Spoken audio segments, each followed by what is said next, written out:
and innovate, especially in the fast-growing tech sector. Employers today are looking for talent with strong industry expertise and agility, but also with a sense of accountability. The World Bank estimated that between 2015 and 2030, there will be a shortage of 9 million skilled and semi-skilled workers in the IT sector within Indonesia. This shortage of tech talent in the country threatens its growth. Threatens the growth of its most promising technology industry, which is estimated to have an economic impact of about $218 billion. That's 20% of our current GDP. So it will be critical for Indonesia to solve its talent crunch. It's important for companies, for CEOs, for employers, and for the government. But there's a Chinese saying that in every crisis, there's also opportunity. This talent crunch and a talent shortfall or a talent gap actually provides incredible opportunities for a range of industries, for a range of companies, especially those who are willing to address this problem head on. And I think this is where we're going to focus on our discussion today in terms of how do companies deal with this talent crunch and what are the opportunities within this sector. So to get us going, we have with us, I'm very happy and very privileged to have with us Mr. Sunny Yao, who is a Deputy Group Managing Director of Elabram Systems. He's going to be talking about trends, limitations, and solutions in hiring talent within Indonesia and maybe generally across the region. Elabram has been in the industry for a very long time, and Pak Sunny is respected and regarded as one of the key leaders in this industry. So Pak Sunny, thank you very much for joining us. The floor is yours. Wow, excellent, Pak. Excellent, awesome. Thank you for the good intro. Just allow me to share my slide first, yeah?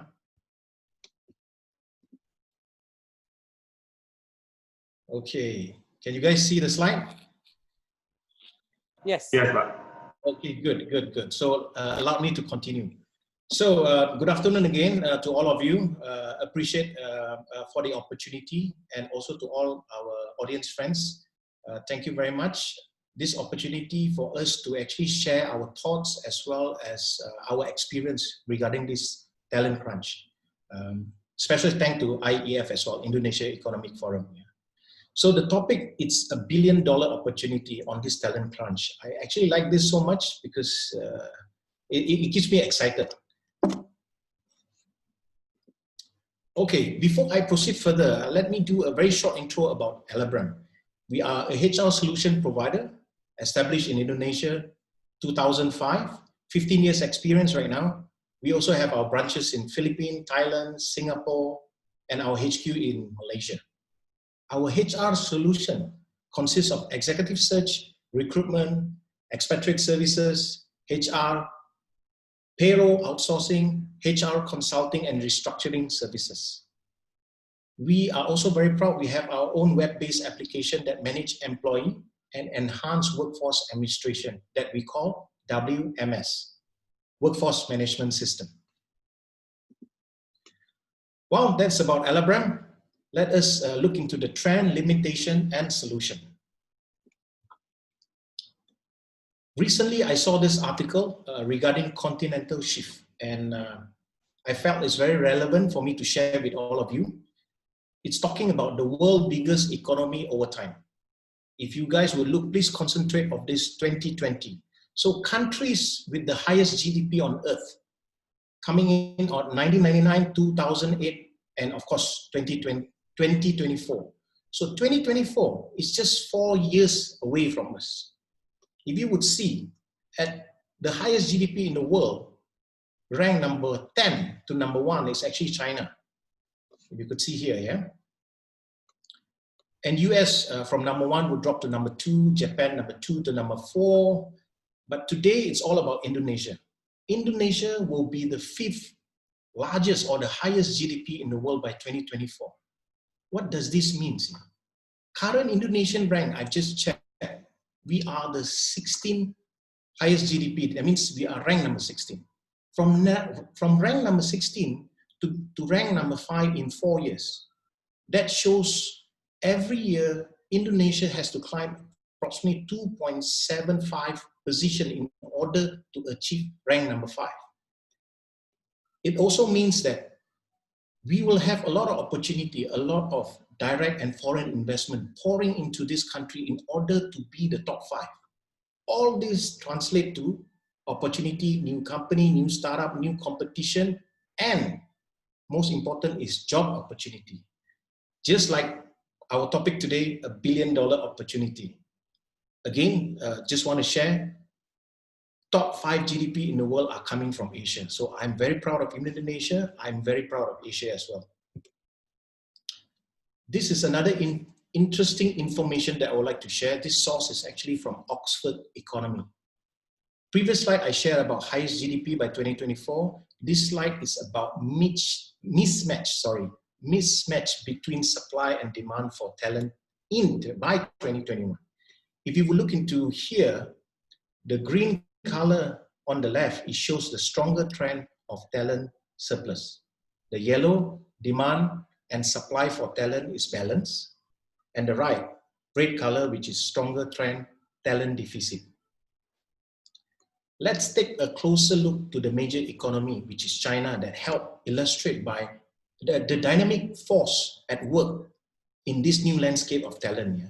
China shows demand and supply is balanced. You know, I ask myself, I mean, how could this happen? What are they doing right in order for them to be balanced? And this is a prediction from Oxford Economy. So what I've read, it's basically China has heavily invested in education and education system to enable them to meet their talent needs and growth to sustain the rapid economy and population. The other side of the coin, you would see Japan and Taiwan, they have talent deficit. I see this going to be a challenge.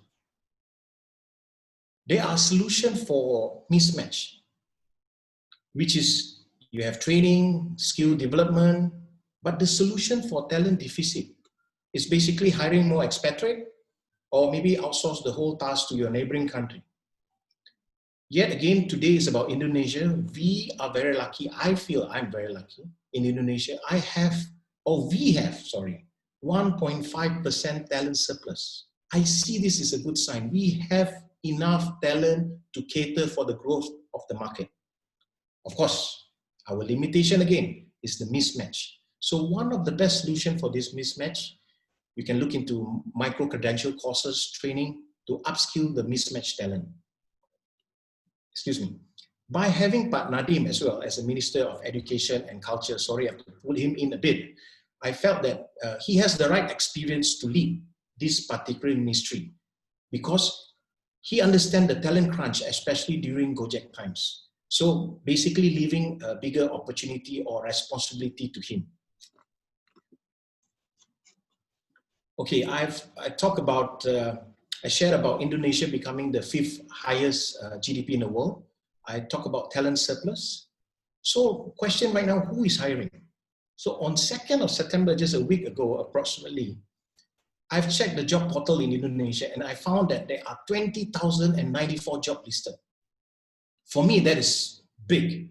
I do not know, maybe for Indonesia it's small, but this is just a very surface research. I believe the number could be bigger. As I say again, for employer, this is already something big to digest. But if this would actually go to a job seeker, it will be a lot to take in. Again, if this is too much for you, go back to the professional in Elabram. We can definitely help you here again. Yeah. Sorry for the advertisement. Yeah. I will take another example of manufacturing. Commonly, people talk about manufacturing. They say, yeah, manufacturing, blue collars, factory workers. Yes, but not all of them. In manufacturing and factories, we also have HR, finance department, IT department, operation, and especially for the manufacturing, they're actually venturing into implementing robotic process automation. And this will involve data analytics, IoT specialists to actually get them to shift toward the digital market. We can't ignore, it will come eventually, like it or not like it, the faster we adapt digital technology, the faster we become an expert. And I truly believe all of us should have this mindset of triple L, the long life learner, in order to stay relevant. By saying this, I believe some of you may already experiencing where you are in different industry, not already digital, but moving towards the digital. So what I'm saying here is digital technology is something that we cannot run away, and many industries are actually shifting towards that.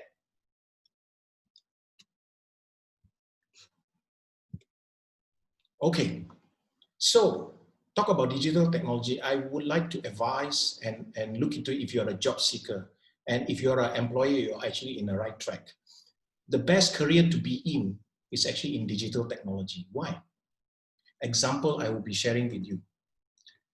Some of the position has very high demand during PSBB. And of course, I also got a news yesterday from my team that PSBB will start back, so it's another problem.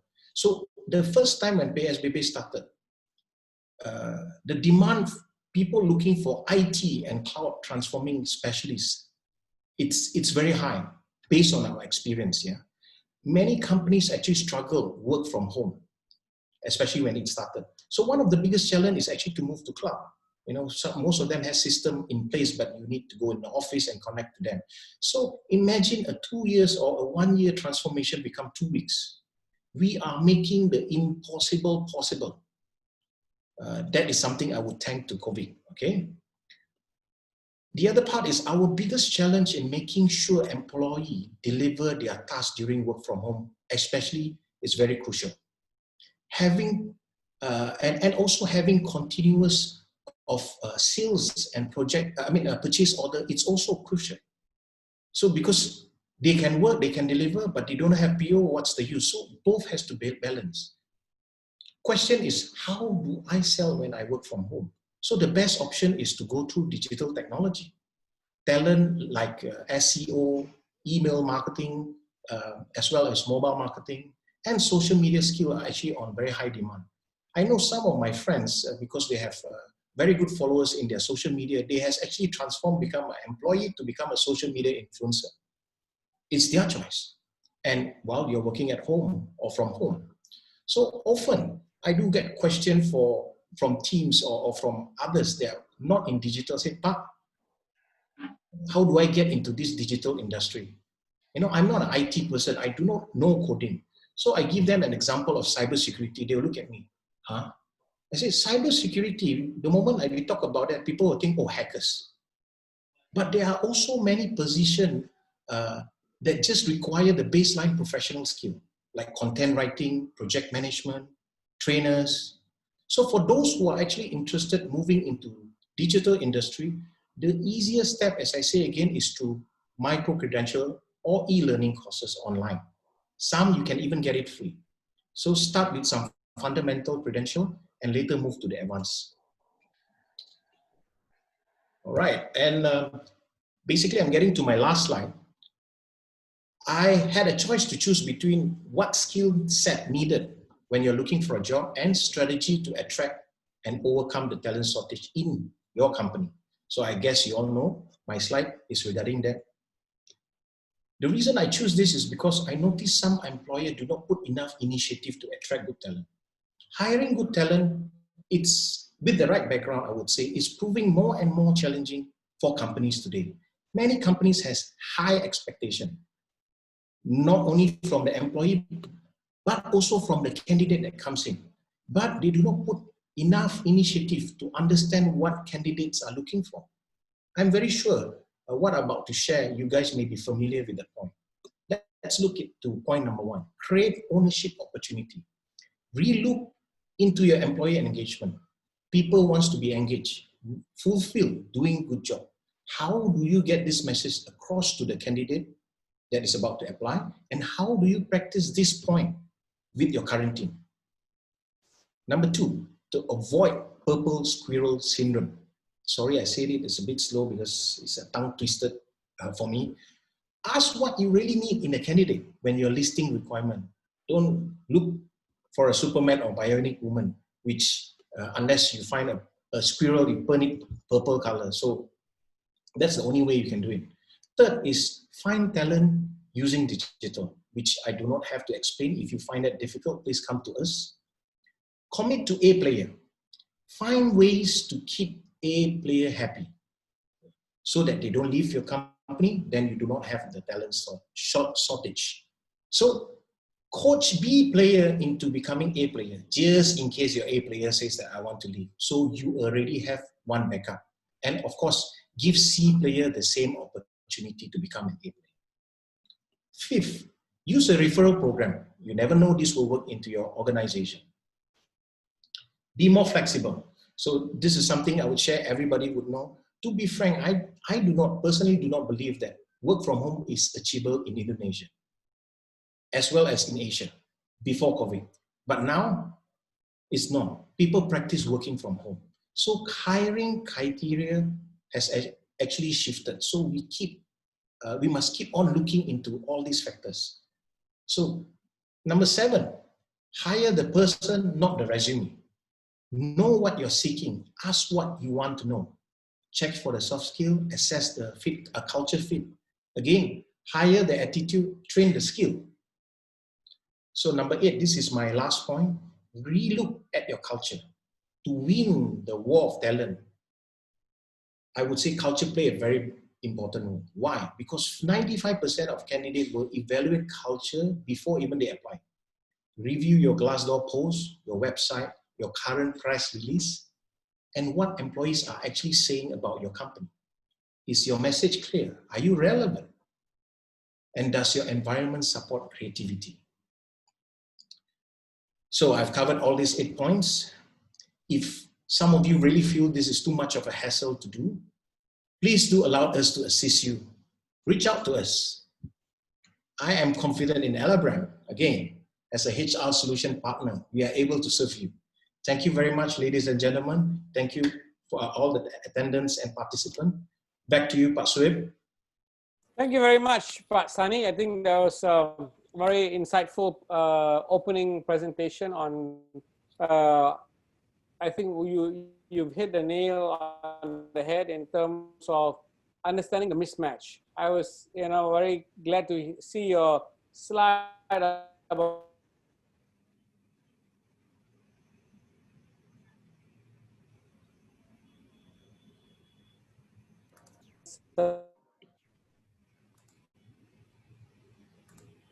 while employees look for great employers, employers themselves must also be realistic and I guess pragmatic in terms of understanding the type of employees that they should be attracting. So thank you very much. We'll come back to you later, Pak Sani, with more questions. And then we'll carry on the discussion from that. We can now move on to Pak Joe.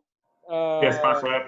Are you ready? Yeah. Yeah. I will share my screen okay, now. so Pak Joe will be really looking at the outlook for Indonesia's job market, over the next 4 or 5 years. And what are the key opportunities for employers within this job market, as well as, of course, employees. So, Pak Joe, the floor is yours. Yeah, sure. Thank you, Pak Suib. Let me share my screen. Okay.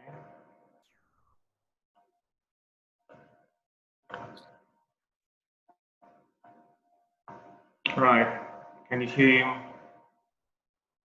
Can you see my screen, Pak? Yes. All right. Thank you. So let me start. Yeah. Okay. Good afternoon, ladies and gentlemen. How are you today? Hope you're doing just fine and still healthy. Thank you for your time attending this webinar, and thank you for the opportunity to be here, especially from Pak Suib from IDF. And allow me to introduce myself. My name is Joe Johannes, and I'm from Elabram. Today we will discuss about the webinar topic of outlook in the job market, opportunities for employers and potential employees in Indonesia. Let's go to the slide number 1. Okay, this shows the comparison between the foreign direct investment and domestic direct investment in the increasing number from 2018 to 2019. And as you can see here, both FDI and EDI is increased with 87.5% for FDI, while for the DDI is 125.4% increase, which is very, very good result. And why I'm mentioning about this, because the positive rate or the positive impact of this, of course, will create the new job opening from various industries across Indonesia. And here's also this shows the information of the comparison between the employed person and the unemployed person from the past 10 years in Indonesia. Firstly, let's see the employed person. It has the increasing number of the employees, starting from 110 million in 2010 and raised to around 130 employed person in 2020. Then it will be forecasted to around 140 employed person in 2022. And why this occurred? Because also been supported by a new job opening market, such as increasing number of manufacturing, like Pak Sani said before, increasing the construction in Indonesia, increasing the number of SME or small medium enterprises, and also some startup companies, as well as the company that become unicorn, which needs the plenty of employees to support them.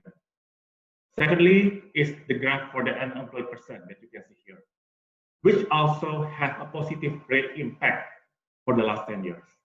In 2010, more than 80 million persons are unemployed, but it reduced to 65 million unemployed persons in 2019.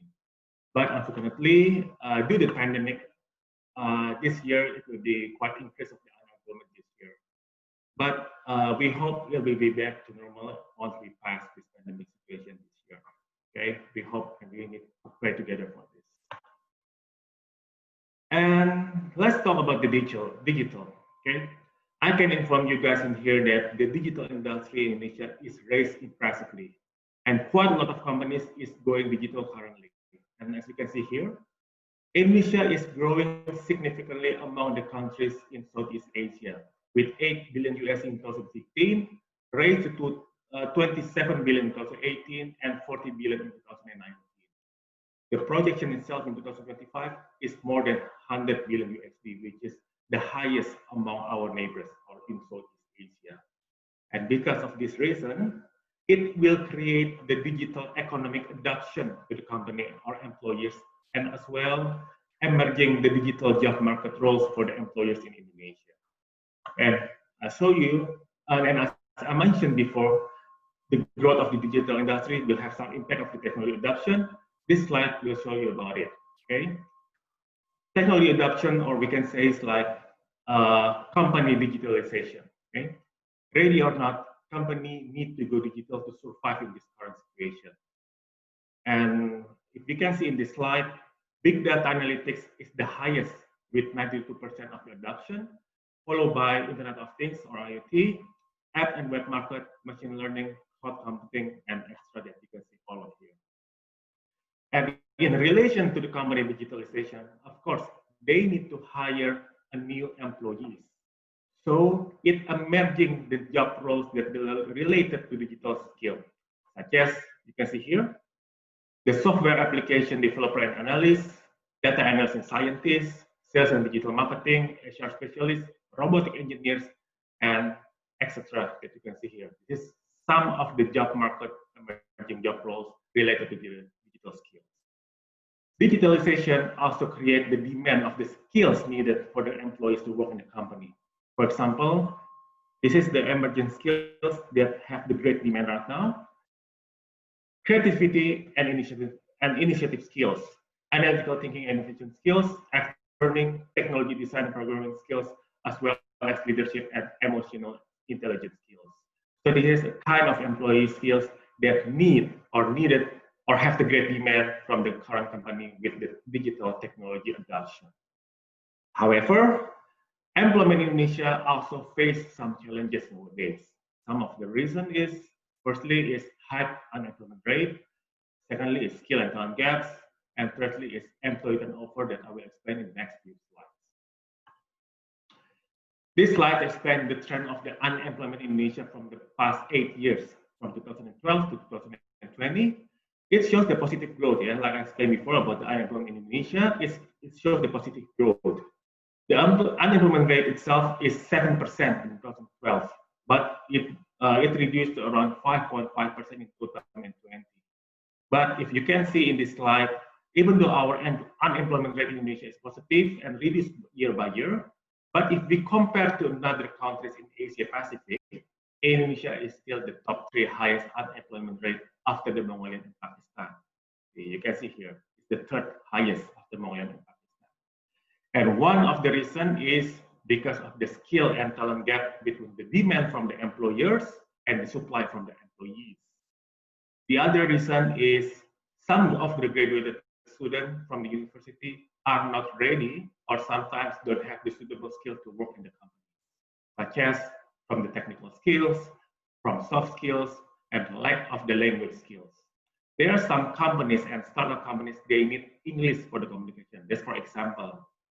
But many of the graduate students even do not have ability to speak or write in English. So this is something that became an issue of the skill and talent gap in Indonesia. And there's another issue that I will explain in the next slide. Okay, here's the skill and talent gaps if we compare between the senior management, middle management, and entry level in 2011 and 2020. Let me inform you that the blue color is from the demand or from the employer side, while the red color here is the supply or from the employee side. In senior management, the gap is not significant because it's only 6% in 2020 between the demand and the supply. While for the middle management, it has the massive skill talent gaps from 13% in 2011 and raised up to 56% in 2020. Entry level is not as high as middle management with only 5% in 2011 and 70% in 2020. And here's a look, and this also the skill and talent gaps based on the digital skills. You can see here that the big gap between the demand from the employers and the supply from the employees. I can inform you that the red is the demand and the blue is the supply. Cybersecurity plays the first rank with 68% demand, while the supply is only 40%. Followed by the cloud computing, mobile apps, analytics, web development, and etc. As you can see here, most of them have the great demand but less supply. So why skill and talent gap become the big issues in Indonesia or big challenges in Indonesia until nowadays? One problem, Indonesia university graduated about 30,000 engineers per year, but the economic required about 50,000 engineers per year. So university graduated about 30,000 engineers, while the economy in Indonesia required about 50,000 engineers. So it's 40% shortfall. And if this still continue to be happen, by 2025, the engineering shortage will be rise to more than 70%. And by 2030, Indonesia may lack of 9 million of digital employees. Second one, the second issues, the quality and learning environment in Indonesia, also lack of learning facilities and insufficient technical materials. That is why government and university in Indonesia right now have the curriculum modification in order to help the students to learn more about what is the skill needed currently in the digital market, such as having the curriculum in IT digital, curriculum for marketing digital, as well as the coding as the part of the new university modification curriculum. And from our experience, we have plenty clients that have some difficulties to find IT employees, honestly. And of course, the skill and talent gap is one of the reasons too. However, difficult doesn't mean impossible. For us or Elabram, since we are serving the recruitment and HR solution industry for the past 20 years, the good thing is we can support our clients to fulfill the talents, both IT and non-IT in short period of time. We have strong recruitment team, we have powerful recruitment system, and we have 100,000 of candidates that support our clients to fill in the gap between the demands and the requirement. And thank God, until now, we are supporting all of our clients, even in this pandemic situation. So the business for us and the business for our clients still may run very well. And the other challenges is the employee turnover also become also challenges in Indonesia. And from this data, from the survey, from the employees and the employers respondents, the employee turnover in 12 months is 37% quite likely in here, and 35% very, very likely. So it is very huge, a very huge number of percentage. And the main reason of why job seekers looking for new role, you guys can see here, firstly, is increasing the salary. They want to have the increasing of the salary with 24% respondents saying this, followed by looking for the career progression. They want to getting the new promotion or try to get the job overseas, as well as the workforce flexibility and the office location. So this is some kind of the main reason of why job seekers are still looking for the new job and only access for 12 months in some companies. This is some of the reason for them. Okay. And here's also the employment offer based on the sectors. Technology software is the highest with 13.2% of employment offer, followed by retail and consumer products, media entertainment, and the last one, or the last part, the lowest one in here that you can see guys is healthcare and pharmaceutical with 9.4%, which is the lowest one. All right, and as the employers and HR, to resolve some of the employment challenges that I have explained before, we need to be strong in two things. Firstly is attracting top talents. Secondly is retain top talents. If we can do this successfully, then it will be automatically improve the business performance. And for attracting top talents, one of the example is create the company reputation or the company brand awareness. This is will attract the candidates to work with you because the well-known companies will be able to attract the candidates within the particular sector or industry. Another example is the salary that I have explained before, that maybe we can offer with the higher market rate or maybe like better bonuses or maybe better commission scheme that will also attract the talents to work or to come to our company. One more thing is the company cultures. Having the right company cultures is in the workplace can really attract the potential employees. For example, like flexible working hours, flat management hierarchy, or providing management hierarchy also, providing the weekly or monthly team lunch is a kind of the culture from the employees looking for nowadays. And after attracting the new talents, what we need to do is to keep retaining the top talent to work in our company for so long. And from the employee or HR sides, training for the employee is very important and need to be done. This also keeps giving the employee motivation in a regular basis. Management also need to diligently engage with the employee directly and in daily basis or in weekly basis. This to make sure the top employees keep retaining companies and finally, of course, improving the overall business. Next slide is my last slide, right? And in this pandemic time, there are some slightly changes for the hiring, both the employer side and the employee side. First point is remote hiring or remote work, which is something essential and need to be done. The recruitment or HR of the companies have to adapt with the remote interview or remote hiring for the recruitment. And in our experience of supporting clients recruitment, many of our clients already adapt or become familiar with the remote hiring, such as interview from video, conference interview videos, as well as online psychological tests. But there are also a few companies that still prefer the normal hiring, such as face-to-face interview in their offices. But we are sure as the time goes by, whether they want it or not, they have to adapt and familiar with the remote hiring in this pandemic time. Second point is health and safety that also become one of the most important for the working and hiring in this pandemic time. All companies are required to run the protocol of using masks all the time, social distancing, and 50% employees work from office, and the remaining of 50% employees will work from home and shifting. But of course, on Monday, we have news about the PSBB.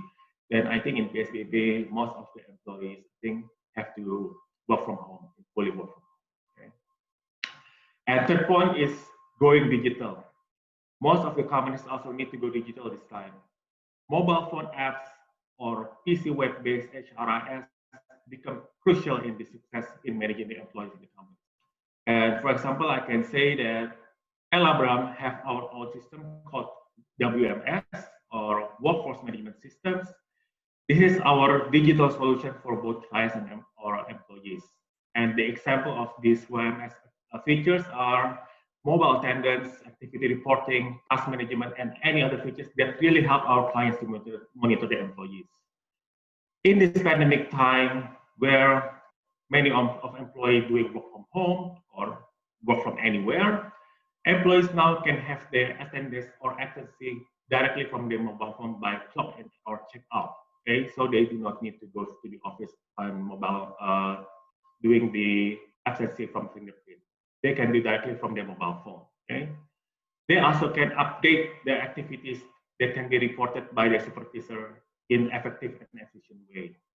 And everything in here is be done in real time from their mobile or their PC. So which is really, really helpful in this remote working situation. So that's why this is one of the examples from Elabram of why digital is very important in this pandemic situation. And last point, Elabram last point is understanding the jobs market change. Okay, and based on our experience as the recruitment and HR solution company, we can see there is some changing in the jobs market in Indonesia during the pandemic. For example, like increasing the number of hiring in telecommunication, IT, e-commerce, logistics, and pharmaceutical. And why this happened? Because of the great demand for the customers and the great demand for people.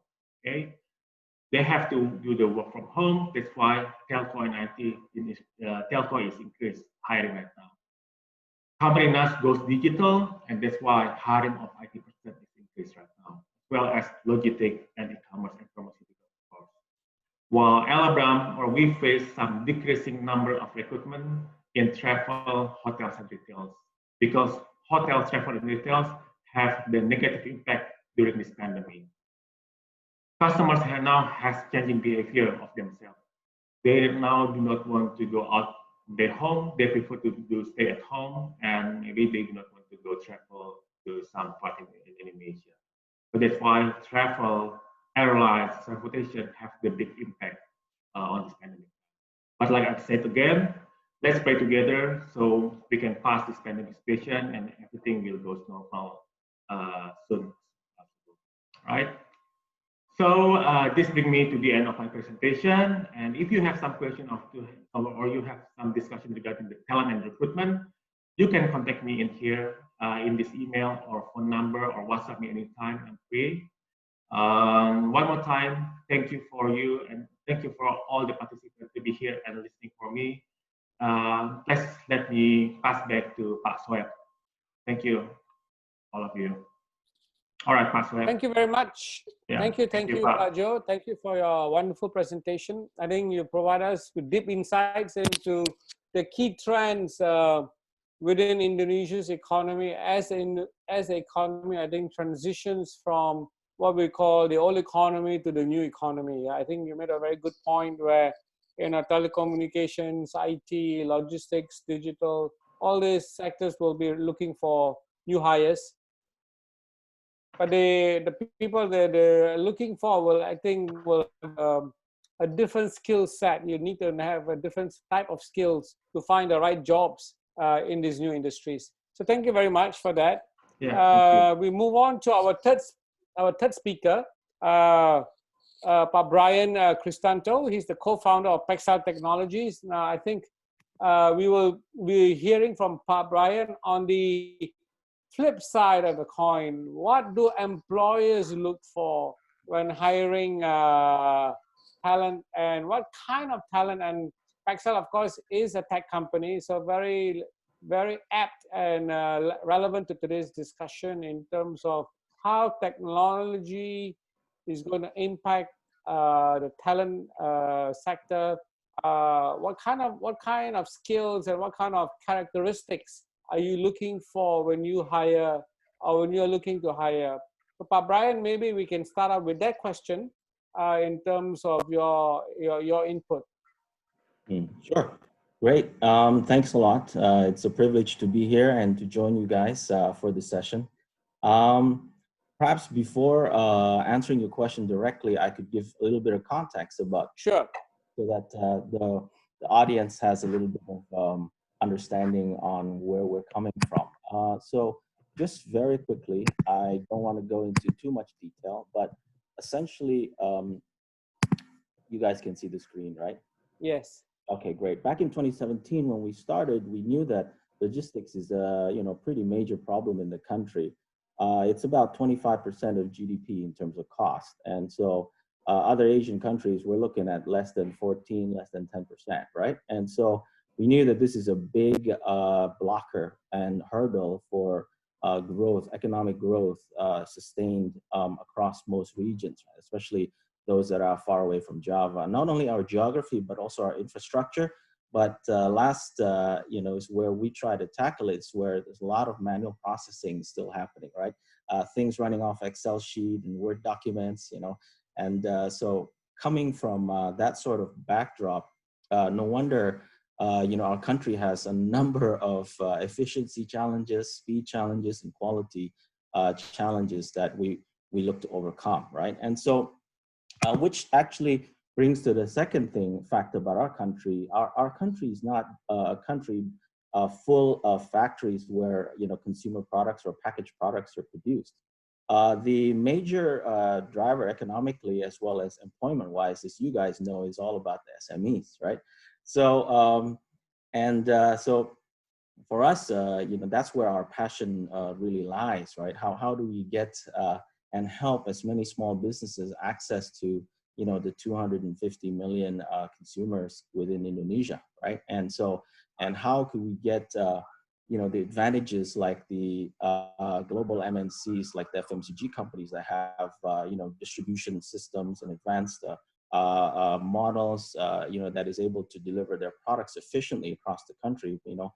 How could we build something that the UKM or the small business can really plug and play and be able to be at the same level playing field, right? Like any single farmer that is growing strawberries, able to sell to consumers in Jakarta, or an avocado farmer, up in Timor is able to sell to consumers in Jakarta, right? And so, and that's why when we started this, our first product that we launched with was a same day or 24-hour delivery across Indonesia, and that's what we're aiming for, right? And so we started with Jakarta, of course, and then now we're towards Java, Bali, as well as Makassar, right? And so the way we see our customer base is very simple. It's your everyday merchant, right? I mean, there's a photo of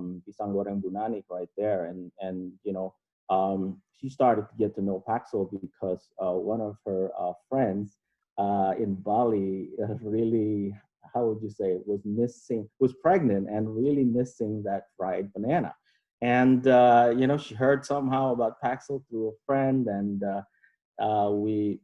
we picked up the package, and, it arrived the same day in Bali, and she, her friend was shocked. She was shocked, but the story obviously has a happy ending. The baby's now two and a half years old. And interesting enough, that friend in Bali actually owns, one of the bigger restaurants there called Bali Pork Star, right? And now, we didn't realize this, but when we built this, that of course with COVID, many merchants and many restaurants and many people, right, have been able must be able to survive, right? Because restaurants are closing down. The typical tourist traffic and local traffic obviously is no longer there, right? But at the same time, you have people like me, who are like craving ngidam, Balinese food, Solo food, Jogja food, etc. So in the last 3-4 months, not surprisingly, a lot of food deliveries like babi guling, etc. is coming to Jakarta using our service, right? And so we, for us, it's so much more than just creating a product. It's and serving customers. It's really, now it's literally like people out of work, they're at home, or they've had maybe 75% of their salary cut, right? But they still need income, and they need to survive. And so what most people are resorting to, maybe some of your friends can relate to this fact, that the only thing they can do is really cook, right? And then start selling to friends and to people, outside of their neighborhood. So for us, being able to just be there, during this time is such a huge reward in itself, and then every week I tell the team, we have about 300 employees right now. I said, we have to be so thankful and so grateful that somehow, God is blessing us to be able to exist during this time, right? When, as you guys know, many companies and organizations are just unable to survive. And not only, are we surviving, but also we are able to, put food on the table of families, right? And these are real people. They're not just some random number here and there, right? And because they're still able to access their customers and the revenue base that's outside of their city, which is completely dead, as you can imagine. For example, like Bali, they're still able to employ their employees and employ their chefs, etc. So for us, it's more than just creating this product. But anyhow, we have about 1,300 courier partners who we call heroes. And users, small businesses use our app to access our service. So we do a full door-to-door, we do a pickup and a delivery same day or within 24 hours across our network, right? So we also serve the corporates like GoSend and Bukalapak and marketplaces, Lazada, etc. We to give you a little bit of perspective on our of course back. We also provide lockers actually in apartments and office buildings for contactless deliveries. Of course, as you guys understand, that's pretty key right now for a lot of places. And but for us, just to give you a quick some of the answers to your thing earlier, which is, for us, our product is really our people. It's not really, our, it's not just the technology. It's not just our process. It's our people. So, and when we think about recruiting at the get-go, we already think about, okay, we need to build our people. That's the only way that we can continuously have a competitive advantage over, other industry players, right? Because if we're not building our people and our capabilities and our competencies, and the people are not growing on the inside, there is no way that they can, offer something more and something that's differentiated to the customers. I remember when I started this, we were thinking, okay, like Mr. Soni mentioned, I want this kind of person in this kind of role, right? And as we are getting interviews and, about 5 or 10 of them, we realized there's no one person that can fulfill this, right? So, and then we're like, okay, do we keep on try to bang our head against the wall and try to force this issue, or do we have to adjust our strategy, right? So we ended up doing two things. One was splitting up the role into maybe 2 or 3 different people, because it's, some people that are very quantitative, very analytical, are usually maybe not as great communicators, right? And so people that love, communicating and presenting, you ask them to analyze, maybe it's a bit of a learning curve. So for us, so we knew that, okay, that's not possible. So we need to build that culture where people are super integrated and think about, okay, when we attack a problem, it's not one-sided, quant skill set or just purely creativity without the discipline, and so that's definitely something that we are very, very concerned about. And that's why within our team, we don't have a human resources department. What we have is a people experience team. And they again, the team is actually on the call. I'm just explaining what they do because they do the magic. I just do the talk. They basically design an end-to-end journey from the recruitment to the onboarding, to the training development, to the retention and engagement, right? and that has to be done and thought through, I think, more holistically, right? Because we believe that if we want to deliver something that is really different from a customer experience perspective, we need to be able to provide a differentiated people experience, right? So if we're treating our people the same way like everyone is treating their people, then why should we expect that our people will be able to serve our customers in a differentiated way, right? So, you know, so cultural values, I know, Mr. Sani, you mentioned like, or I think earlier, Mr. Johannes, you mentioned like, okay, you know, talent move and turnover because of increased salaries or positions, etc. You know, but at the end of the day, I think people maybe join for the company, but they definitely leave because of the boss, right? And so I think that's the truth, right? That's the truth, right? Yes. And so for us, actually, we see our culture as the best way to differentiate ourselves with the potential employees. So my wish is that the culture is so damn clear, right? Excuse my language, that people that are not really gonna fit in it, they won't even bother apply, right?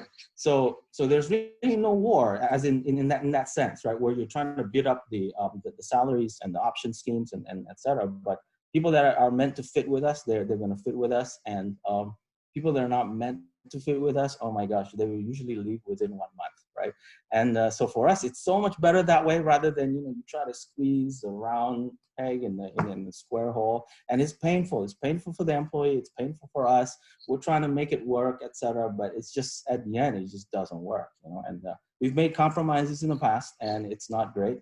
The result usually is like 8 out of 10. It's a failure on both sides, and it's bad outcome, right? Because that employee is really wanting to move to the new role and succeed at it, right? But then us as the employer, we're like thinking, okay, I think you have a good chance, but we didn't really succeed, you know, and that's not a great outcome for everybody, you know. And so for example, like the cultural values, you know, within our careers, is like a core tenet for us is meningkatkan harkat dan martabatnya kurir, which is increasing and elevating the dignity of couriers, right?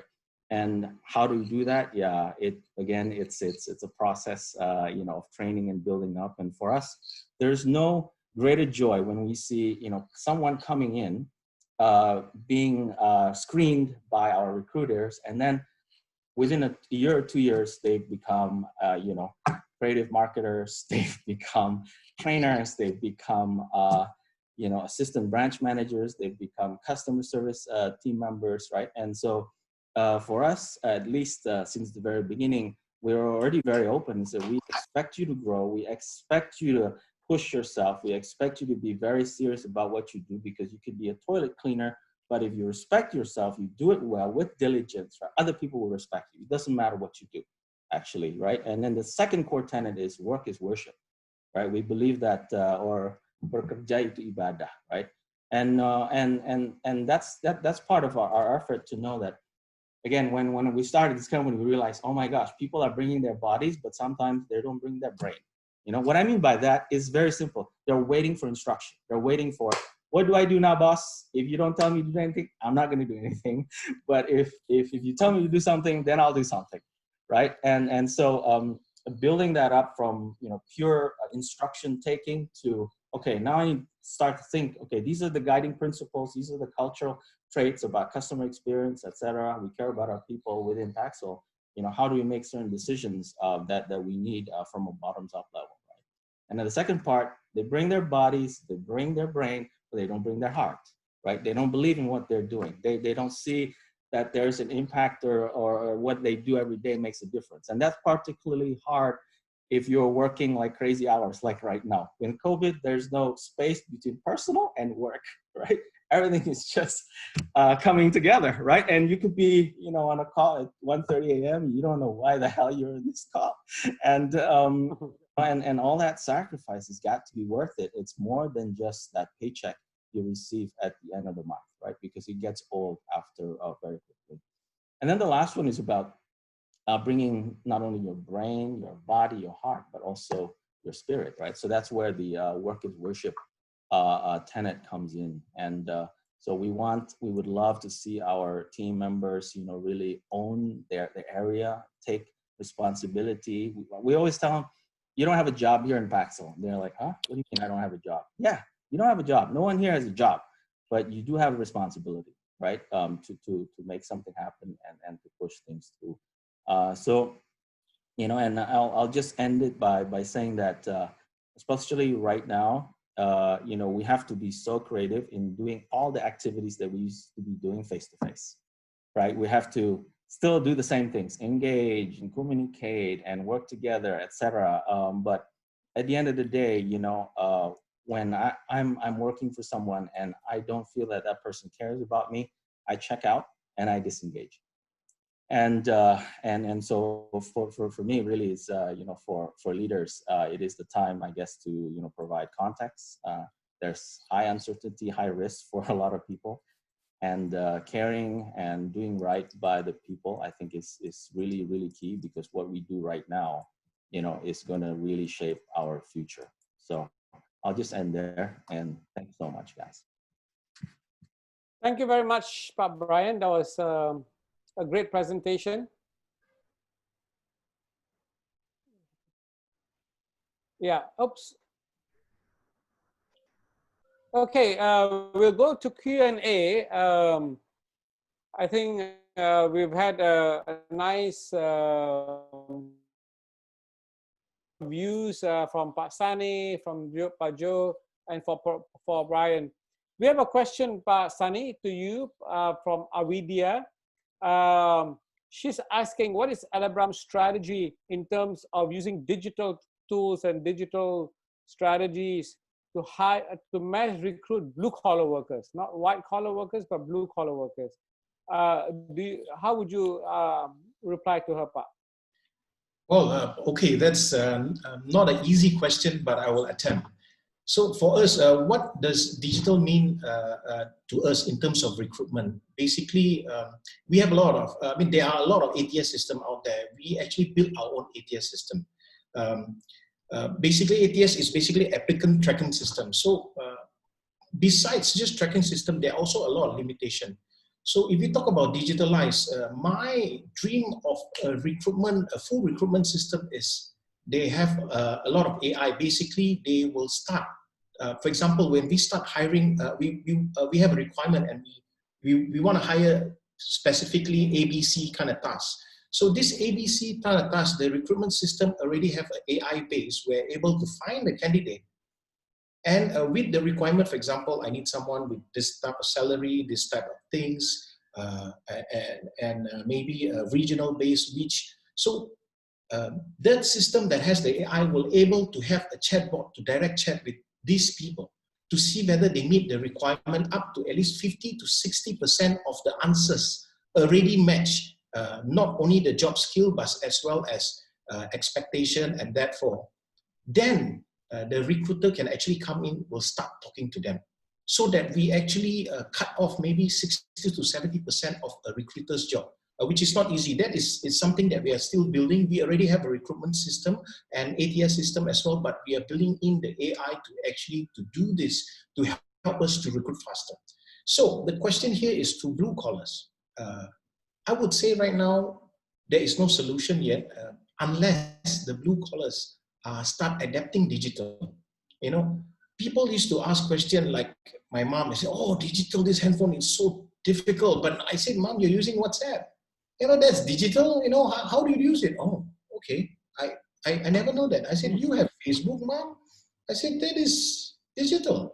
So I said, okay. So right now is how to make sure that these blue collars people are also sort of like tech savvy in sense of, if they know how to use WhatsApp, they must know how to use the recruitment system. If they are able to use the recruitment system, then it's a bullseye.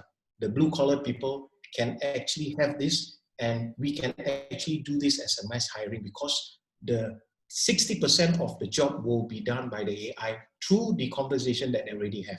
So that is one of my dream recruitment system. I hope that answer your part of the question, Avidia. Thank you very much, Pak. I think I'll ask some questions in terms of while we get participants to ask more questions. But Sunny, do you feel that with greater digitalization and the use of technology and AI in the recruitment process, is the human touch lost, or how do you maintain that human touch? Because you still need to kind of have a feel for the person that you're hiring. For sure, for sure. Good question. Human touch cannot run away because AI and whatever system we have do not have feelings. They will not understand. And this need experience. Maybe they have AI artificial where they can gather, oh, this, the next time the answer will be this. But yet again, we human, God designed us like a special computers. Of course, we can do a lot of things that computer can't, but computers can do a lot of things that we can't as well. So human touch is definitely needed. That's why I would say the preliminary side, or maybe 50 to 60% side, we can look into AI to help us to source for the right candidate and to evaluate up to the certain level in terms of their psycho test, for example. After that, when we find, for example, I'm looking for 100 people. Just now, Abidia asked for mass recruitment. I look for 100 people, but it comes up to maybe 200 to 300. Then we will see which are the one who match, and they will give us an indication, okay, this 100 people match, start calling them up. That is where the last mile comes in terms of human touch.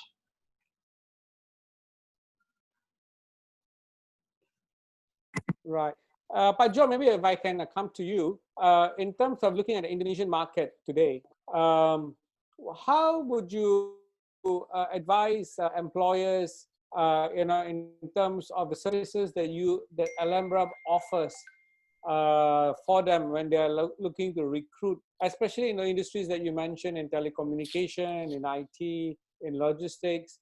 Is there anything special or anything extra that Elabram offers to this clients or potential companies? All right, thank you, Pak, so for the question. I'll try to answer from Elabram side of from what the experience here from Elabram. I think what's special about Elabram that can help most of our clients is because of our experience as well. So we have 20 years more experience, and basically at the beginning we grow from telecommunication and IT. So IT telco is our main customers right now. But going year by year, we expand our business to another industry, such as automotive, pharmaceutical, retail, banking, and etc. And because of that, like I said before, we have great recruitment team. We have plenty of the systems that Pasani has explained before. And we also have 100,000 of databases that we can support our clients in short period of time. And Elabram also have our own KPI, which is maybe we can say it's different than these competitors, because we have 3 to 5 days to find the candidates to the clients. And this is what I can advise to the customers right there, or the potential clients that maybe have some difficulties to find the talents. Then just come to us, come to Elabram. We're willing to help you, because we're willing to help more than 18 industries nowadays, and most of them I think as happy customers, I hope. Okay, thank you very much. Yeah. I have another question for both Pak Sani and Pak Brian. We mentioned earlier, for example, that 50% of employers do not find the right person, do not find the person with the right skills when they hire them, right? When they first hire, there's a talent gap there. So in terms of how, let's say, how do companies meet this challenge? Is it through in-house training? And how do you bring them up to speed? Is it on, or is it purely on-the-job training? Learn either you swim or you sink. That kind of attitude. How do you help these people? Because clearly, when they graduate, they're not ready for the job market. It might take 1 to 2 years. So that's a huge investment from the part of the employer to get the employee up to speed. Maybe Pak Brian, you can take a shot at this first, and then maybe Pak Sani can come in with his views. Sure. Obviously, we know that coming to any recruitment or someone that's joining, there's always going to be gaps. I think finding a perfect fit role candidate, there's no such thing. So whether it's a gap on a skill or a gap on a certain behavior or characteristic or whatever, right? I mean, some people are going to be pretty rough on the edges, for example, right? Because but their very nature is just very operational, right? But you know, getting them to communicate in a very let's say nice way is tough, right? And of course, in today's world, you know, if you can't work in a team, it's almost tough to execute, right? So with that in mind, so whatever gaps that we find during the recruitment process, it could be a communication gap, a certain skill gap, analytical gap. You know, you're probably not going to get along with this person or whatever within the team. That needs to be identified, and we try to expose hopefully as many people as is needed in any interview. So typically we'll have anywhere between 3 to 7 people interview this one person, right? It could be in one group or multiple settings. Again, the objective is very simple. Is look, we need to know what it is we have to deal with up front. Why? So that we can maximize your chance of being successful after you join, right? And then on day one, then we make the expectation clear. Okay, today you'll be based on your experience, expertise, our assessment, and correct us if you think we are mistaken. This is the kind of role that fits you based on your strengths, able to leverage on your basic experience, etc. But we see you and we expect you to grow into X squared, right? Whatever that Y is, right? For example, a person that came from an audit background, right? We knew that this lady, okay, we believe you can, first of all, I asked them, what is their dream? What do they want to do? Right? They say, oh, I want to move into corporate finance. And I'm like, okay, great, fantastic. So this is the path that I see for you, right? So you come from audit, great. Then you go to, preparing financial statements, fantastic, reporting. Then you go into budgeting and projections and, evaluation, and then corporate finance. Then you go into business intelligence, right? And understanding overall business metrics. And that could be a 2-year journey, right? And basically every part of the way, that feedback is always coming in and say, hey, this is where we want you to be and where you yourself want to be in 3 months' time. This is the gap that we see, right? You need to get upskilled in this area. You need to be able to communicate, a P&L in a very easy way for people to understand. You need to be able to crunch data, for example, from just pure crunching to analysis, and then from analysis to synthesis, and the synthesis to actual decisions that can be made based on the data insight, right? So, and we just do that, periodically. In the beginning, it's about once every few weeks so that they know where they're at. And then it gets to about once a month, and then once every 3 months. And then it depends on what's really needed on the gap versus the training. But I think the first part is really important so that we know what we do with. Okay, Pastani, how do you bridge this gap between fresh hires employability and getting them up to speed with the requirements of the job? Okay, thank you for that question. Well, basically, Brian said most part of it, but I do have some perception. Some could be different from company to company because we are serving many industry and many kind of SOP. So I learn from which I think the best, and I pick it up and try to implement. First thing of all, when I look into hiring fresh, let's say, I know I cannot expect much. My first thing to look into it, like I said, one of my point is I hire the attitude. If the person would be sales, the person must need to talk. He must be able to sell themselves. They must be able to able to market themselves. If not, then we can't. If you're hiring a person to become a bit technical, then basically they should have some. But yet again, the character of the person, like when you interview, you don't feel it. It feels bad. They don't have the mood, and they don't know about your company, and this person has no interest, but by the time you come in, even you plan for the training, what you're going to give it to them in the next 6 months, it's not going to work out. So the hiring part is one of the most crucial part. Of course, sometimes you won't get 10 out of 10. Sometimes even you get 7 out of 10, which is good. It's considered a bullseye for me. Because some of them, they are very well trained to know how to tell you and speak, but at the end of the day, they only know how to talk. They don't do the job well. So the other one part is talk about experience. If take an example of a Python engineers. So if I need to hire someone, yes, I will look into attitude, but then I will reduce my level of question on that, more towards the technical in terms of whether this person that I need him to talk to a lot of people, to communicate a lot of people, or just to build this from A to B with the timeline. So if he talk less, it's actually better so he can concentrate on his build. So it's a lot of criteria to look into it, but most importantly is again, I want to say the attitude of want to grow, want to do it, and serious in terms of honesty and upfront is very important.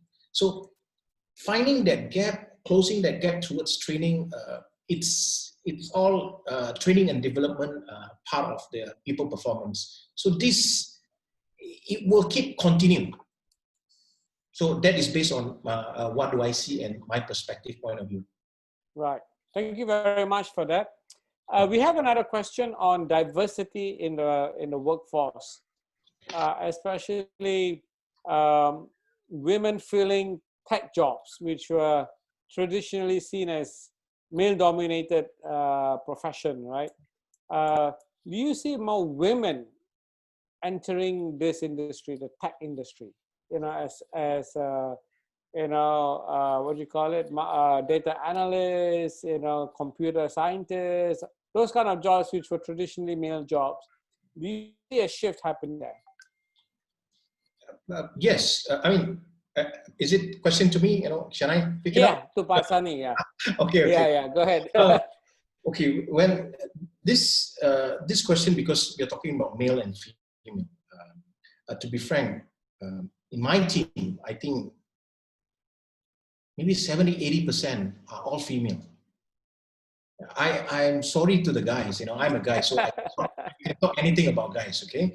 So they are good, I don't blame them, but when it comes to tedious, when it comes to, you know, if you look at the women, sometimes they are a mother, they also take care of their kids. You see how tedious they are, they work out on time, they prepare their school uniform, they prepare all this. So that is already one character of a lady or a motherhood or a sister, or even they are single. So basically my analysis on this, ladies are more tedious. If you give them a job, they are very careful, they look into it, and they can be considered more towards perfectionists. You know, they want things to be nice, they check 2-3 times. This is what I feel, this is the team that I have.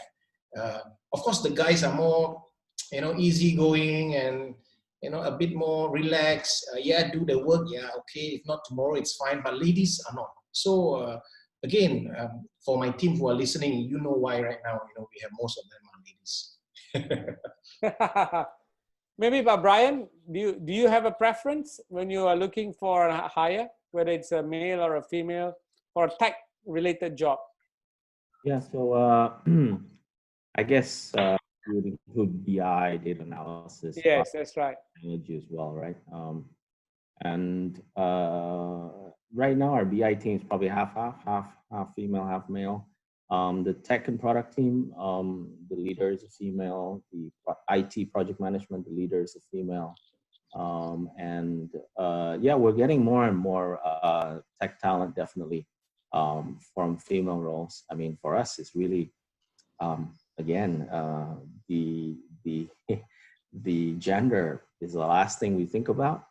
Actually, we don't even consider it, but it's more around, yeah, the character, personality. But I share Mr. Sunny's point about, you know, the what's the word? The sense of responsibility. And taking that ownership is so much more. In general, yeah, I don't want to be, you know, very specific. Yeah, that's right. And you know, I mean, let's face it. For women, especially moms, it's not easy. Like just put in your own personal context.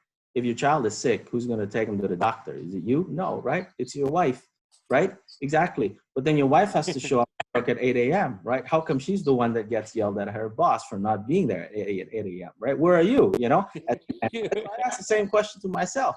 So for me, it's not, I want to give extra grace or mercy and, you know, women can have extra excuse, but I think net, it's just that much more difficult, right? I mean, when something's wrong with my child, they look for mommy at like 2 a.m., not at me, you know?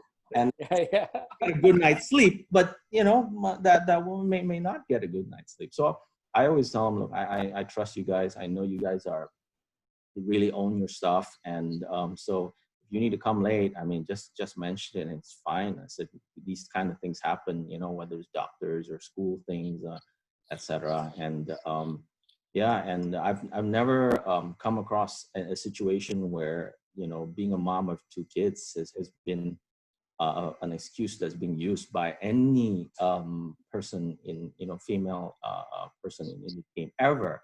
You know, in fact, the one that's there at the 2 a.m. Saturday night call is them, the mom with 2 kids. Yeah. So I'm like, okay, you know, you don't have to attend this call, right? It's okay. No, this is something, you know, that happened on my watch, and I'm responsible for it. And I'm like, okay, you know, and so yeah, so net. Yeah, it's actually, you know, in Paxil especially, is the females that have been carrying most of the weight. Yeah. So the you know, the moral of the issue is we guys have to step up. Yeah. And Absolutely. yeah. I think we've got a couple more minutes to go. Maybe just some closing views or thoughts that you may have in terms of the overall direction of, you know, where this employee-employer relationship may be moving towards. Because, you know, in Industry 4.0 era, you know, yes, there are job seekers, but also a lot of job creators. People, you know, people don't look for a job anymore. They're looking for a lifestyle choice. You know, they don't want to be tied to a 9-to-5 type of job. They want to have flexibility. They're in a way self-employed, but, you know, outsourced, right? I mean, all these are new trends that will impact this concept of a job, right? The whole idea, oh, I've got to have it, you know, I wake up, I mean, okay, today is PSBB, but the whole idea, I wake up, I go to the office, I come home, that is changing, right? So maybe we'll work it backwards. Pak Brian, you go first, and then Pak Joe, and then Pak Sunny. Yeah. Pak Sunny has the last word. Sure. I think, of course, it depends on you know, the level of team members that you Right. recruit for, right? I mean, if we're talking about the couriers and the people that have to be there and have to, you know, do physical things, then, you know, then your orientation is going to be around discipline, around training, around skilling, right? And these kinds of things. But even in that area, of course, you know, you want to build up a mentality of excellence, right? And to do what you're doing, getting better every day, right? And taking, yeah, that pride, you know, of what you do on a daily basis, whatever that could be, you know. Now, in terms of the non, let's say, have to be there physical type of talent, then even more, as you mentioned, organizations, you know, cannot be reliant on pure control measures, right? Because guess what? I mean, they're not in front of you. They're not, you know, I mean, what are you going to do? Clock them in at 9 a.m. and leave at 5 p.m. It just doesn't work. And if you look at today's generation, you know, they're not looking for, again, you know, for job, for money. They're looking for calling, for purpose, for significance, making a difference, and all of these things. So that level of ownership that has to come from within, as opposed to a externally imposed incentive, right? And and yeah, at the end of the day, I think you have to, like I think Mr. Sunny mentioned, create that culture and an environment where people feel they're empowered, people feel that they're getting better and learning on what they're doing. And then thirdly, that they believe in what they're doing, their actual job actually matters, as opposed to just, pushing papers around or, process administration. So that creates literally a very different kind of organization. Again, I'm not saying this is going to happen overnight, but yeah, it's going to be a different kind of organization where decisions and thinking and those kinds of things is going to be made more autonomously as opposed to a command and control structure. And right now with COVID, all companies are forced to go into that transition very quickly because, your boss is not in front of you like before. Yeah. Easy phone call away, what do I do, boss? What, tell me what, I have this, it's just not there. So, like it or not, people are having to step up and learn how to think for themselves. And it's that transition that I think we are seeing happening. Thank you very much, Pak Brian. But Joe, maybe some closing thoughts from you? Yeah, all right. I think I just add on what Pak Brian said about it. I think in terms of the current situation on the pandemic, but now we have some changes of the culture from the companies, from the working from office. Now they try to move to working from home. Yes, there are several companies that are already doing the work from home since the past few years. But now, like us, like Elabram, we are able to do this in short period of time. Even though we usually do the work from office, but because of the pandemic, we need to force ourselves. We need to be ready to go to the work from home. And in fact, yes, the business still runs very well. We can still support most of our customers. We can still do recruitment, still close all the hiring process. And how this can be done? Because of the system, of course. Like the industry 4.0 that is being mentioned, everything needs to be automated. And also, technology is important for us right now. But that's why, like Masani said, the recruitment team that's using the digital remote working situation, remote interview also needs to be done in order to help all the clients in work from home situation. Okay. And regarding the recruitment itself in the industry 4.0, I think yes, we can separate the automatic and the human touch. It needs to have both of them. We need to have the automatic and needs to have the human touch.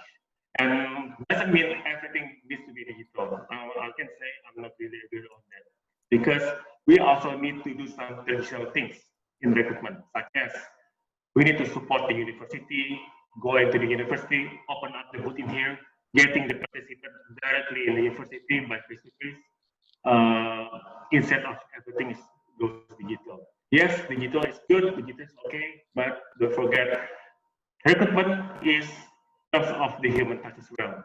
So I think some kind of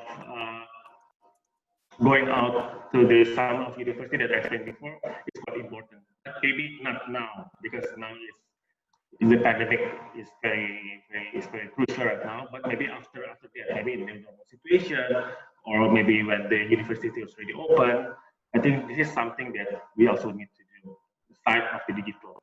So in recruitment things, you have to do both digital and also human touch as well. I think that's the most important from my side. Thank you, Pak Joe. Yeah. Pak Sani. Okay. It's quite a wide topic here. If we talk about technology, so technology it's a creator as well as a killer. I see that point. For those who are not adapting or try to be relevant to adapt to the technology, it will kill them. So for those who see that, then they say that that it's just like a travel agent. I mean, now very seldom you see travel agent. Let's talk about before pandemic as well. And with this, everything is online, and technology comes in. Then the travel agent just dissolve. You can't see them anymore. So in some ways, when I say technology, it kills jobs, but it also creates different type of jobs. So basically, it's challenging us as a human. How do we adapt? How do we stay relevant as soon as possible? That is my point of view. And in order to be able to maybe work from home, flexible working times and all that, yeah, I think that's possible. It will come sooner or later. As I say again, we can't run away with technology and it's going to come in, and maybe one of these days there is a solution to do recruitment truly all digital. At the end of the day, you don't have to do anything, everything digital signature, digital pay. At the end of the day, job is done. Which I think in years to come it will, but I can't predict when.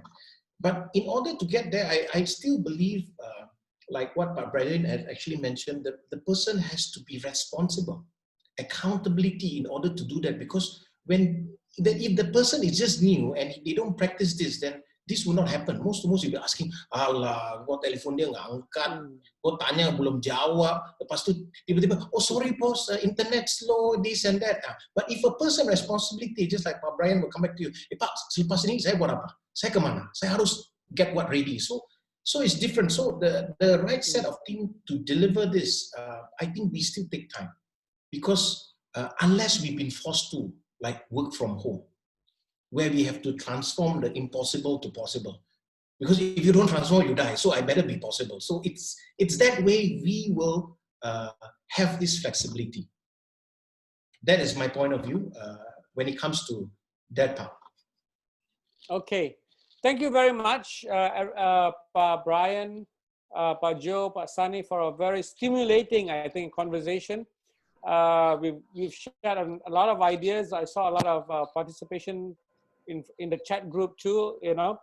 I just want to ask you, would you be agreeable to sharing your slide presentations to people who may ask for it? Oh yes, Pa. Yeah, sure. Yeah, sure. Okay, so yeah, we'll share those slides. So so to all participants, also thank you so much for joining. I hope you had a very insightful and rewarding session from Indonesia Economic Forum. Thank you to Elabram and Paxel for partnering with us. I think this whole idea of talent management is critical for a country like Indonesia. It's about providing not just well-paying jobs, which everybody wants, but actually meaningful life. People coming out of university, people coming out of colleges, young youth, everybody wants a meaningful life. And I think what you guys are doing is very critical to giving them that hope and opportunity. So thank you very much for joining us. And hopefully we can have another session sometime soon in the future. Definitely. And take care, God bless. And once again, thank you so much for your participation. Yeah, take care. Thank you all. Thank you, everybody. Thank you, everybody. Thank you all. Stay safe, stay healthy. Okay, thank you.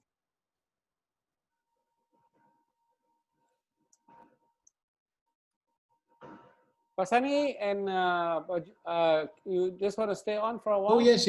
Why not? Okay. It's already closed, yeah? Okay.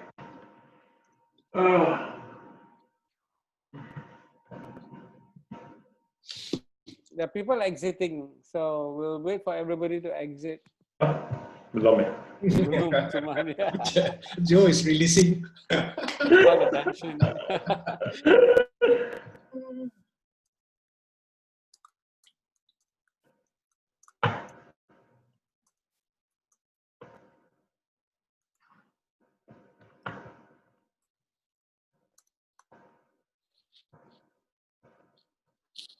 I'm just going to switch a little bit.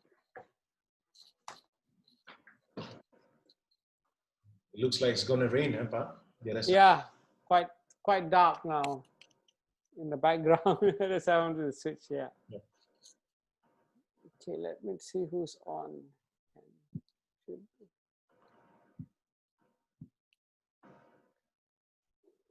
Okay, Pa, I think that's it. It's just us now.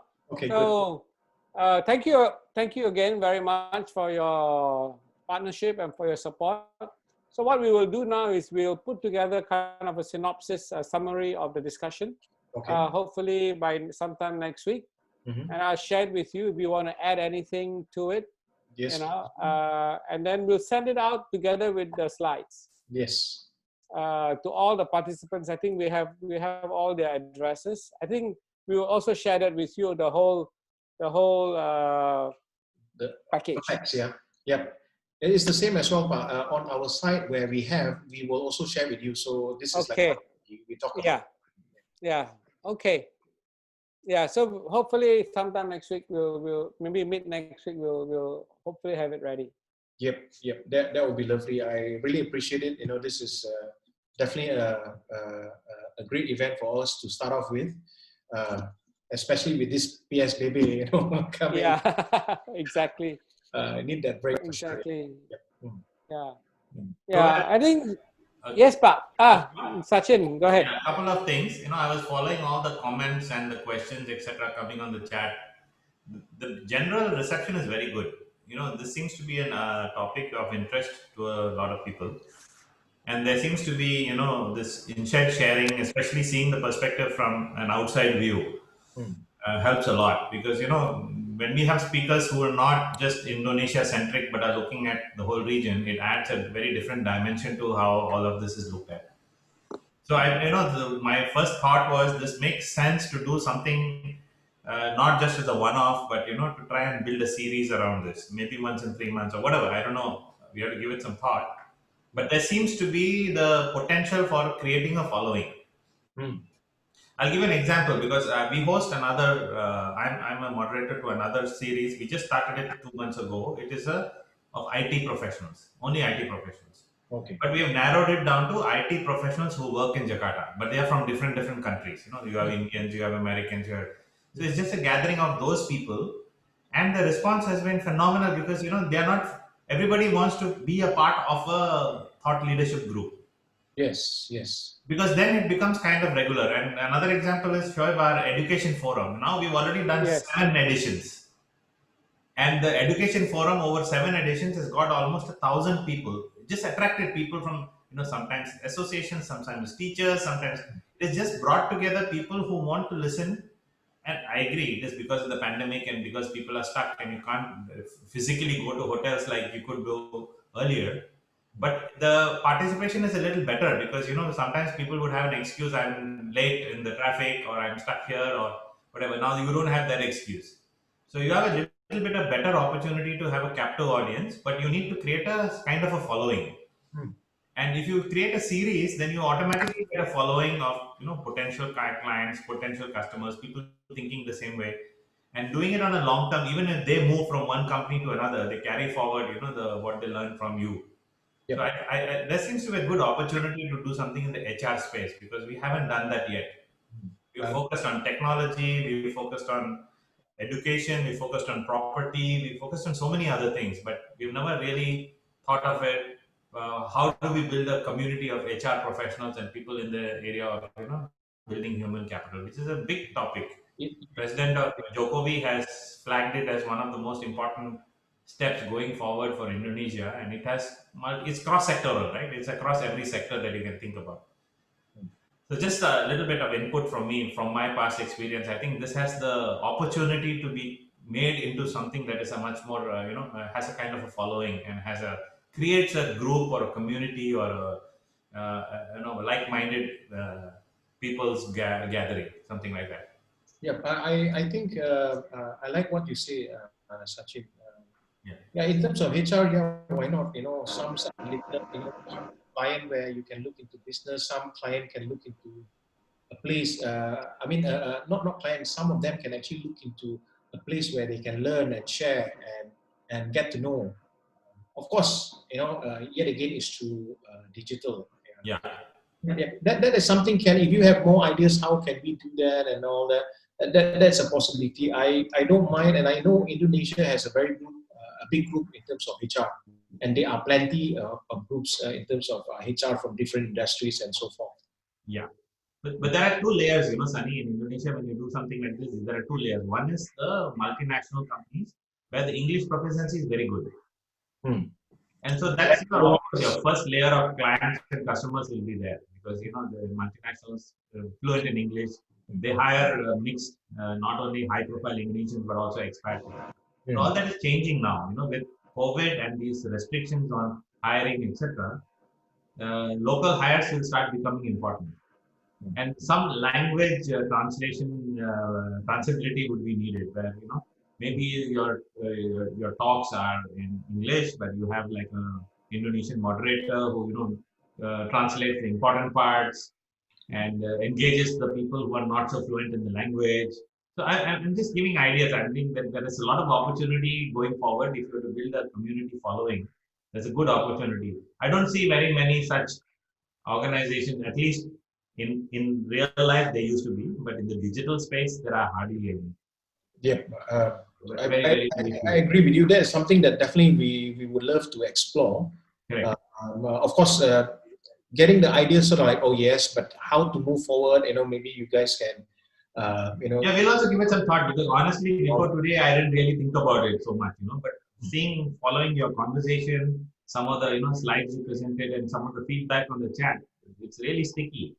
There used to be so much of, there's some great comments here. Thanks a lot. Very insightful, inspiring, so many, that kind of feedback is not so often to get, to be honest.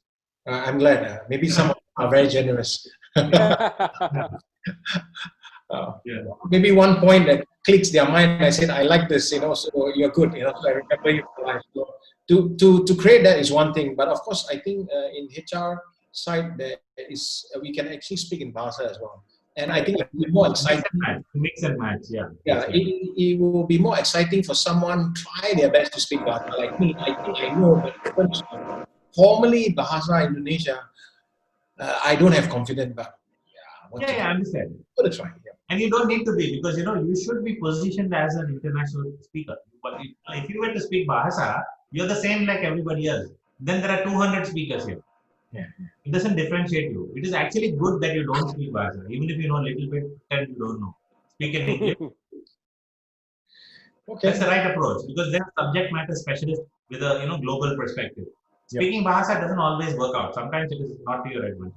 Because then you get graded as another HR guy from Indonesia. There are hundreds and thousands of them. There is value in actually positioning yourself. Thank you. Thank you. Thank you for the advice. As an international speaker. Okay. Okay. So we'll follow up, Pak Sani and Pak Brian. Thank you so much for your insights. Very helpful, and I think it's Paxel is doing a great job, especially in this COVID environment, connecting people. Well, I agree, Pak Brian. Don't let me down. I really think Paxel can be the unicorn of Indonesia. I do not know how many. It doesn't matter as long as can be the unicorn.